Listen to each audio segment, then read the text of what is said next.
Well, let's get more now from France 24's Theo Mertz in Moscow. Theo, this must be a pretty demoralising time for Alexei Navalny, especially when you consider the state of the opposition and the challenges they currently face.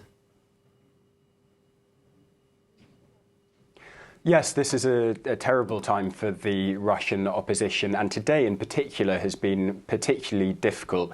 Not just this court appearance that you mentioned, but his team just announced that they were shutting down their entire nationwide campaign network, and that's really the only network of its kind in Russia, and it's taken Navalny and his supporters years to build up. And the reason why they're shutting it is that authorities are moving to label their organisation as an extremist group, so it would be classed in the same category as terrorist groups like Al-Qaeda, and not just Navalny and his top supporters, but just ordinary volunteers and people who donate money to the organisation could face really lengthy jail terms, and his team say that's just not a risk they are prepared to take. And on top of that, authorities have launched a new criminal case against Navalny and a couple of his top aides today, which could add years to the prison sentence that he's currently serving. So all in all,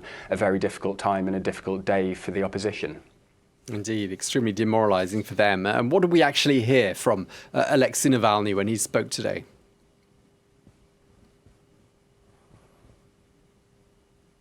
Well, as usual, he used this appearance in court to rail against the Kremlin. He said that Putin was a naked, thieving king, and he said the current Russian regime was bound to fail. And that's because he's not really engaging now in the charges that have been put to him in this case.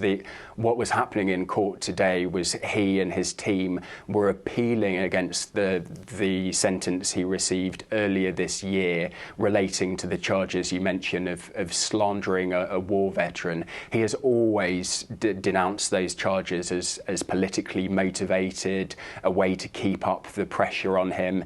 So that's the way he is treating it. He's treating it as a political event.